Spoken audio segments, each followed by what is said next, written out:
Morning class 11th class में मैंने सबसे पहले आपको होमवर्क दिया था कंपाउंड्स के फॉर्मूले लिखने का। तो हम सबसे पहले आप अपना होमवर्क चेक करेंगे मेरे साथ। मैं एक एक करके सबको समझाऊंगी और आपने वो चेक करनी है। पहले था एल्यूमिनियम हाइड्रोक्साइड। तो एल्यूमिनियम के लिए लिखेंगे हम Al। हाइड्रोक्साइड के लिए होता है बेटा OH और इसकी पावर -1। पावर नहीं होती, मतलब एक तरीके से चार्ज होता है इसके ऊपर -1। एल्युमिनियम पे चार्ज हमें निकालना पड़ेगा। तो एल्युमिनियम का कितना होता है एटॉमिक नंबर 13। उसके हिसाब से कितना आएगा इसका कॉन्फ़िगरेशन, इलेक्ट्रॉनिक कॉन्फ़िगरेशन। पहले में 2, फिर 8 और फिर 3 इलेक्ट्रॉन भरे जाएंगे। लास्ट वाला इलेक्ट्रॉन जो होता है प्रेजेंट वो ज्यादा इंपॉर्टेंट होते हैं, क्योंकि इसमें 3 इलेक्ट्रॉन है और इसको अपने ऑक्टेट 8 कंप्लीट करने के लिए या तो ये 5 इलेक्ट्रॉन लेने या ये 3 इलेक्ट्रॉन दे दे। छोटा काम कौन सा है? 3 इलेक्ट्रॉन देना। या आप ये सोच लो 4 से कम होगा तो आप एज इट इज लिख देना, 4 से ज्यादा होगा तो 8 माइनस कर देना। तो इसकी वैलेंसी जो आ गई वो कितनी आ गई 3। OH की वैलेंसी कितनी है 1। दोनों बराबर नहीं है तो हम क्या करेंगे क्रॉस मल्टीप्लाई, और ये हो जाएगा एल्युमिनियम हाइड्रोक्साइड का फॉर्मूला AlOH की होल थ्राइस। बेटा जब आप एक मल्टीप्लाई करते हो तो कई बच्चे क्या करते हैं AlOH3 लिख देते हैं, ब्रैकेट नहीं लगाते। तो क्या मतलब हुआ उसका? अगर ये ब्रैकेट नहीं लगाएंगे तो ऑक्सीजन 1 है और हाइड्रोजन 3 है। इसलिए जब आप ऐसे मल्टीप्लाई करते हो तो जो जितनी यहाँ पे लिखा होगा वो सारा मल्टीप्लाई होगा, तो आप ब्रैकेट में बंद करके उसको लिखेंगे। तो ये हो गया हमारा एल्युमिनियम हाइड्रोक्साइड का फॉर्मूला। दूसरा था मैग्नीशियम क्लोराइड। मैग्नीशियम के लिए होता है 12, क्लोरीन के लिए होता है 17। तो हम इसके लिए कॉन्फ़िगरेशन लिखेंगे 282, इसके लिखेंगे 287। अभी थोड़ी देर पहले बोला था 4 से कम है तो valency as it is 2। Chlorine के लिए 7 है, 4 से ज्यादा तो 8 में से 7 कर देंगे, माइनस आएगा 1। दोनों बराबर नहीं है, बराबर नहीं होता तो हमें क्रॉस मल्टीप्लाई करना होता है और ये बन जाएगा MgCl2। बच्चे मोस्टली क्या गलती करते बेटा, इस C को भी छोटा कर देते हैं। C छोटा नहीं करना, कैपिटल में C होगा, L स्मॉल होगा। हमेशा एलिमेंट का पहला लेटर जो होता है वो कैपिटल में होता है। तीसरा क्वेश्चन है आपका बोरोन नाइट्राइड। तो बोरोन का होता है 5, नाइट्राइड का होता है 7। तो 5 के लिए आप लिखोगे 2, 3 कॉन्फ़िगरेशन, इसके लिए लिखोगे 2, 5 कॉन्फ़िगरेशन। अब इसका 3 है तो इसका वैलेंसी कितनी आ गई 3 आ गई। नाइट्रोजन की जो है, अब इसके पास 5 इलेक्ट्रॉन है तो कितने इलेक्ट्रॉन लेगा 3 इलेक्ट्रॉन 8 होने के लिए। आप ये देख लो 4 से ज्यादा है तो 8 में से 5 गया 3। अब ये दोनों बराबर हैं तो हमें कुछ नहीं करना, कोई मल्टीप्लाई करने की जरूरत नहीं है। क्या आ जाएगा Bn। ठीक है, अब आते हैं हम फोर्थ क्वेश्चन पे। फोर्थ क्वेश्चन था आपका बेरिलियम ऑक्साइड। बेरिलियम होता है बेटा 4, ऑक्साइड होता है 8। इसीलिए मैंने आपको पहला काम दिया था एटॉमिक नंबर याद रखने उनके, ये जरूरी था। ठीक है ना, तो आपको सिंबल एटॉमिक नंबर याद होने चाहिए। बेरिलियम का कितना आ जाएगा 2 और 2 कॉन्फ़िगरेशन, और इसकी 2 और 6। 4 से कम है तो एज इट इज, और ऑक्सीजन की 4 से ज्यादा है तो 8 में से 6 गया 2। दोनों बराबर हैं तो फॉर्मूला आ जाएगा बेरिलियम ऑक्साइड BeO। उसके बाद पांचवा क्वेश्चन जो है वो है कैल्शियम फ्लोराइड। तो कैल्शियम होता है 20, फ्लोराइड बनाएगा ये होता है 9। तो 2, 8, 8, 2, इसका हो जाएगा 2, 8, ये तो 10 हो गया हमारा। 2 कितना आ जाएगा 9 ही करना है ना हमने, तो कितना आ जाएगा 2, 7। तो कैल्शियम कितना आ गया यहाँ पर 2, क्योंकि ये 4 से कम है और ये 4 से ज्यादा है तो 8 में से 7 माइनस कर देंगे। कितना आ गया फ्लोरीन 1। दोनों बराबर नहीं है तो हमें क्रॉस मल्टीप्लाई करनी पड़ेगी और CaF2 ये आ जाएगा। 6th क्वेश्चन जो था वो था लिथियम ऑक्साइड। लिथियम के लिए 3, ऑक्सीजन के लिए 8।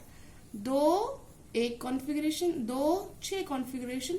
लिथियम की वैलेंसी कितनी आएगी 1 है तो 1, और ऑक्सीजन की कितनी आएगी 2। दोनों बराबर नहीं है तो इसकी से मल्टीप्लाई करेंगे और ये आ जाएगा हमारा Li2O। अब आते हैं हम 7th क्वेश्चन पे। 7th है हमारा सोडियम सल्फाइड। Sodium sulphide. मुझे पता है बेटा ये काम आपने कर रखा है पहले, लेकिन फिर भी कुछ बच्चों को अगर डाउट हो, क्लियर नहीं हो, ये जरूरी है तो आपको समझ में आना चाहिए। तो सोडियम के लिए हम क्या लिखते हैं 11, एटॉमिक नंबर 11 होता है उसका। सल्फाइड मतलब सल्फर, उसका होता है 16। तो 281 286। तो इसकी एटॉमिक नंबर अगर ये हो गया कॉन्फ़िगरेशन, तो इसकी वैलेंसी हो गई 1 और इसकी वैलेंसी होगी 8 में से 6 गए 2, बराबर नहीं है दोनों, तो क्या आ जाएगा Na2S। उसके बाद हम 8 पर आते हैं। 8वां है पोटेशियम ऑक्साइड।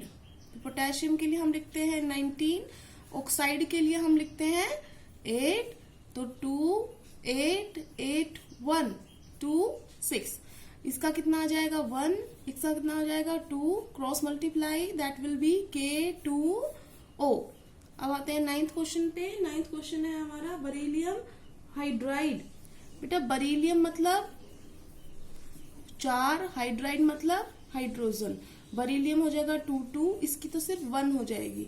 तो ये क्या हो जाएगा, बेरिलियम की कितनी हो जाएगी वैलेंसी 2 और हाइड्रोजन की 1। तो अब हम क्रॉस मल्टीप्लाई कर देंगे और ये आ जाएगा BeH2, बेरिलियम हाइड्राइड। अब आते हैं हम 10th क्वेश्चन पर। 10th क्वेश्चन है हमारा सोडियम ऑक्साइड। Sodium oxide. तो सोडियम के लिए हम क्या लिखते हैं 11, ऑक्साइड के लिए क्या लिखते हैं हम 8 2 8 1 2 6। ये होगा electronic configuration.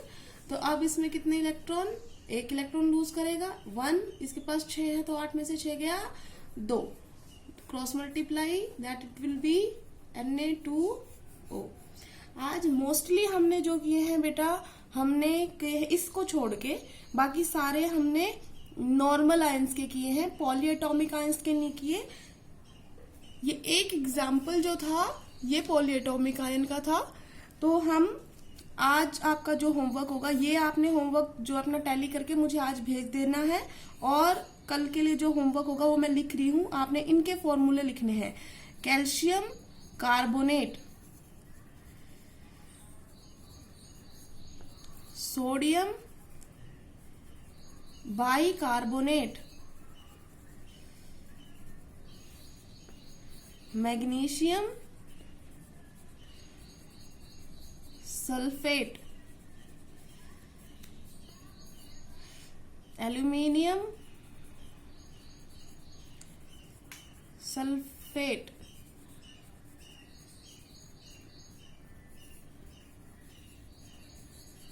Beryllium nitrate, lithium nitrite,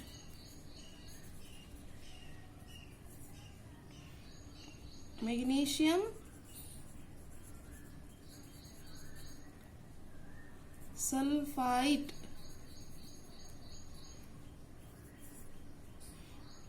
boron hydroxide. ये आपने 8 जो है मैंने केमिकल कंपाउंड दिए हैं, इनके आपने ऐसे ही फॉर्मूले निकालने हैं। ये आपके पॉलीएटॉमिक आयंस हैं, ये आपको याद होंगे। नहीं याद है तो आप कार्बोनेट के लिए CO3 2- लिख सकते हैं, बाइकार्बोनेट के लिए HCO3 -1, सल्फेट होता है SO4 -2, सल्फेट वही है SO4 -2, nitrate NO3 -1, NO2 -1, SO3 -2, OH -1। ठीक है, मैंने आपको हिंट भी दे दिए हैं। अब आपने ये क्वेश्चन करके दिखाने हैं मुझे। आज आपने ये होमवर्क अपना चेक करके मुझे सेंड करना है। Thank you class.